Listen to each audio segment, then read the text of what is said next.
Was the Acropolis of Athens built before or after Atlantis sank?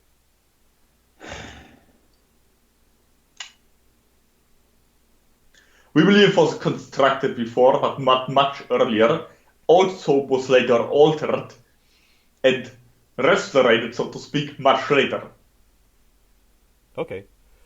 by the Hellenic people. Um, do you know who taught the Greeks about democracy and theater? I mean, I'm guessing the Anunnaki didn't teach them about democracy. Well, many of the Anunnaki races you might consider such have much different structures, some of them as what you consider a democratic government, correct? Some of them, they picked those democratic ideas also as from earlier Egyptian experiments, but many of those constructions of governments were also considered a degeneration of earlier aristocracy. It was simply something that flipped in there, so to speak. Yes? Okay. Obviously, there were different structural elements that built the civilization. So earlier, it was a completely different genetic makeup of the population. It had a democratic structure where people simply were governing themselves compared to an oligarchy or an aristocracy at different junctures, which was simply established due to a certain, what you might consider, genetic hierarchy among those that already lived there, yes, and the invaders. Okay. So, do you know where they learned theater from? Likely members of the Federation taught them that. Okay. Now, But, of course, your term Anunnaki often refers to different groupings that landed there, so some of them you might consider Aries, and others not. right. But likely they were all human or at least mammalian at this point. We certainly didn't give them any such teachings. Okay. Um, so the culture of Sparta seems to me anyway to be much more similar to the Empire, such as their practice of eugenics and their emphasis on having a strong military in which every citizen was required to serve. Were they in fact influenced more by the Empire than the Federation? More or less, yes. As you're aware of, there are certain wars between what you are considering now the gods, and of course that also refers to certain cross between us and the Empire, us and the Federation, and of course the idea being that some of the gods simply had a quarrel over each other and they sent their armies into the field that they simply recruited from the population down there, and obviously was a greater influence on Sparta from us than the Erythraeans. Well, this was at a particular point in time when we already did not have that much more open interaction with the population anymore. Okay. Also, the idea of eugenics, for example, was practiced in most ancient cultures, not just Sparta. They were just more adamant about it. Okay. Uh, do you know who Zeus was really? Is this just another name for Enlil? From we're aware of that's the same individual indeed, yes. Okay. And obviously also some of your modern day attribution of certain teachings from your Bible, Torah, Quran, etc., also come from this particular person, which was also all rather subsumized in this one god. Do you know why he's associated with lightning and thunder? Obviously, those were some war like capacities the individual had. Obviously, not necessarily in terms of every thunderstorm being attributed automatically to the person, but what you consider now harp, for example, would be one of the options, but mainly just actual weaponry that might have looked or sounded like thundering to the population down the ground. Okay. Was he like the founder of Greece or something? Of modern day Greece, perhaps not, but of certain ancient structures, yes. Of Okay. ancient Hellas, yes. Uh, who was Hera? Was she really the wife and sister of Zeus? Yes, but this is also a story that's also handed down over numerous cultures and civilizations from numerous peoples. That's just the way it went down in the Greek mythology. Other mythological teachings are about the same peoples and tell the story somewhat differently, and they're also passed down over and over and over again. some of those events happened much earlier between those peoples. Right. Now, the Greeks believed that Zeus and Hera were two of the six children of Cronus and Rhea, who themselves were the children of the sky god Uranus and the earth goddess Gaia, and were two of the 12 Titans. First of all, who were Uranus and Gaia?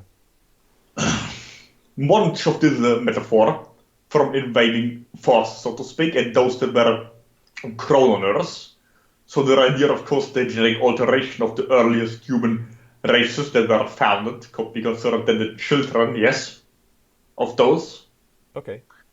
So you could, for example, consider Uranus then the Anunnaki, for example, but the very general broad term. There were many civilizations that have not been recorded, the records have been wiped out, so it's different for us to reference this to UNO. Okay. So was Cronus really overthrown by Zeus and his siblings during a 10-year war?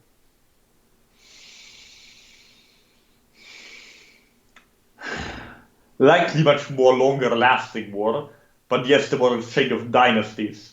That was also conflict from were within the Federation, so we were not directly involved as such. Okay. Or at least by civilization that later joined the Federation. Here as monkeys, at least. Do you know if Cronus is another name for Anu? Very possible. Okay. All Anunnaki politics, so to speak, and in this particular case, a certain race that created certain offspring became the Hellenic people later on, and then they became independent from their superiors, and also we were really told earlier to you numerous times the idea of then the whole foundation of new races after one race established their own gene splicing program, and that just then goes further and further down the bloodline. Okay. So, Greek mythology says that the Cronus or Anu person was imprisoned in the dungeon Tartarus. Do you know if this is based on anything factual? Yes, this individual was indeed jailed. So what is Tartarus and where is it? Like it was reached underground. On Earth, you mean? In Earth, yes, in Earth. Okay. So is Anu... Which is also where many of your modern day stories of hell or demonic beings underground come from, and this being a place of torture. Okay. So is the Cronus or Anu person still there today? No, has since been released. Okay. Similar to, for example, your Loki person from the Germanic mythology and many other beings from your mythologies all over your planet have one way or another been jailed down there, many also in Antarctica. Okay. This ritual being underground for we're aware of the Tartarus. Right. So what were the Titans anyway? I mean, were they just ordinary people or was there anything supernatural about them? Another experiment, yes. And they're very tall, obviously. So did they have Many of them, yes. did they have any supernatural powers or anything like that? From your current perspective, likely, yes. If you were to call it supernatural, obviously their strength was supernatural compared to the more primitive human beings. They might have also had greater psychic senses. But that's not really supernatural, just might appear as such to your beings today because you forgot about your own abilities. Right. Many of them were redheads, as you're calling such today. Okay. So, Zeus and Hera are two of the 12 Olympians, which were sort of a level below the Titans.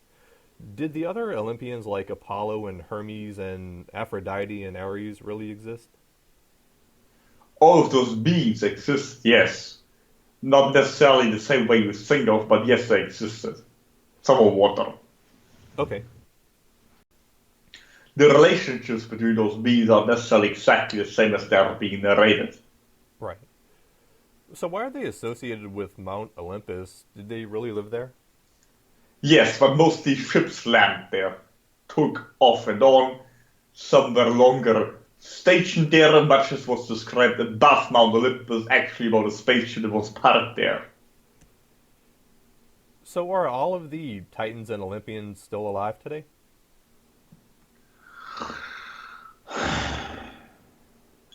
Likely the Titans are no longer alive. Many of them are what you consider stasis chambers, yes.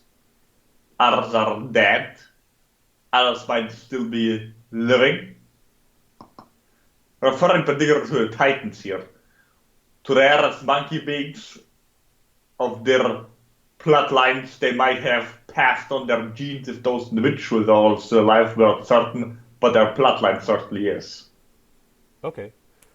Who was Hades, the so-called god of the dead and the king of the underworld, in reality?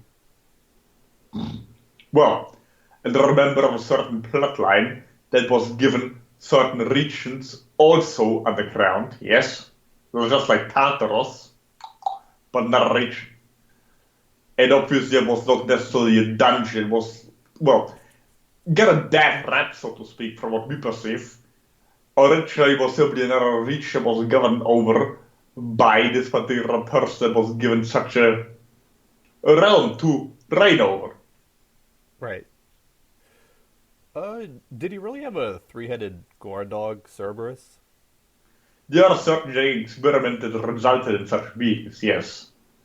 But it's not like they were best buddies and you just roamed around it all the time. It was just one of the beings that were being created and stayed alive. Others died off.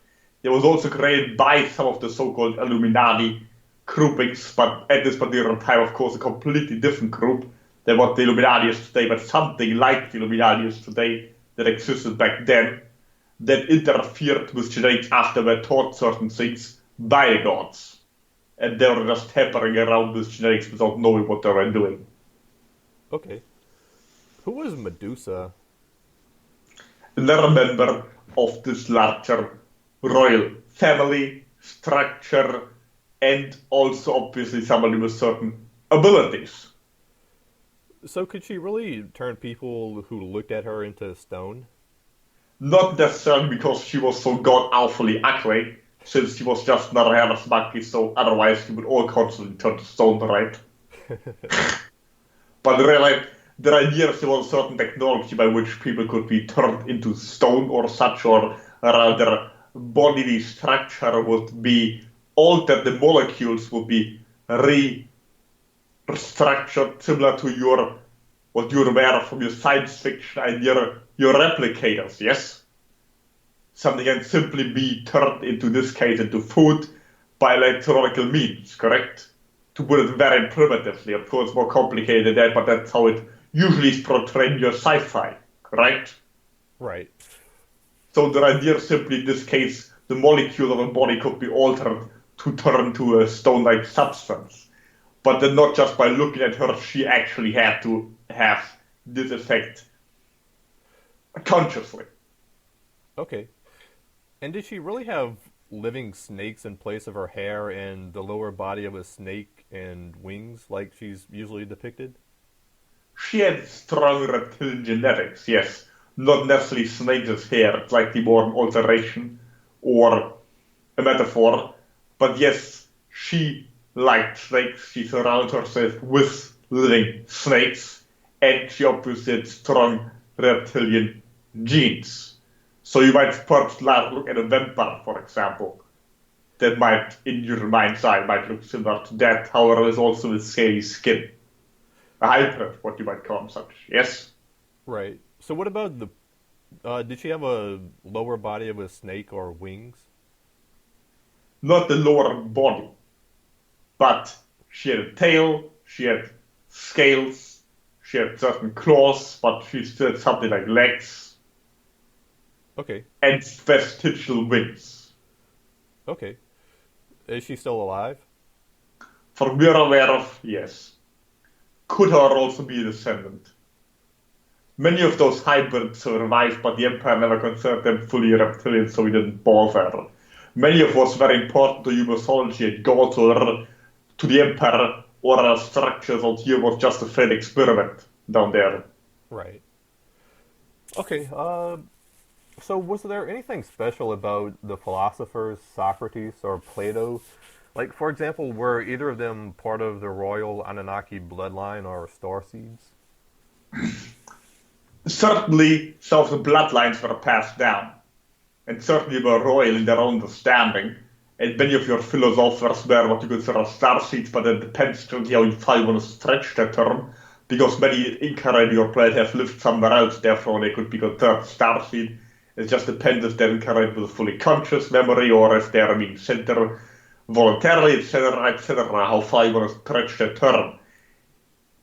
Okay. And many of them were simply given instructions from other civilizations that they were being passed on. For example, eugenics idea, or how to structure the ideal state, which Plato largely copied from Atlantis.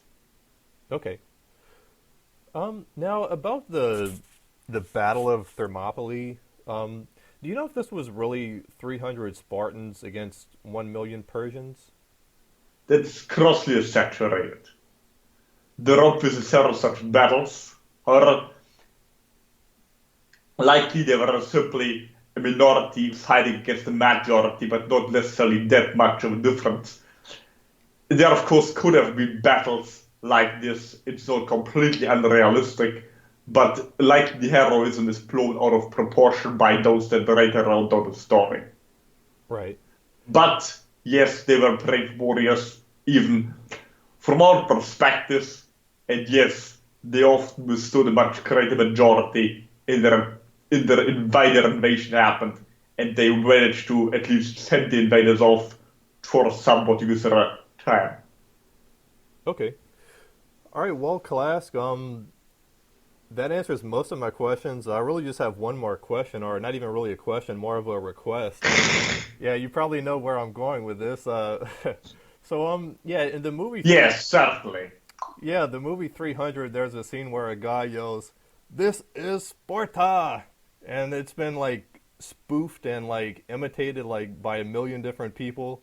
And like I was thinking it would be funny to hear what the KALASK race sounds like saying the line. So come on, KALASK, can you say it for me? It'll entertain the hairless monkeys listening. Come on, say it, KALASK. One more. This is KALASK! Nah, come on. Okay, well, I guess that was close enough. We're not going to identify our collective with a random hairless monkey grouping on Earth, even if we're honoring their abilities for a certain warfare structure that, after all, was also copied off of larger teachings from the Empire. But yes, we certainly appreciate human beings being more on this particular frequency range, and it makes it easier for us to interface with them. Nonetheless, we are KALASK. Right, right. All right, well, cool. Bravo. Very funny.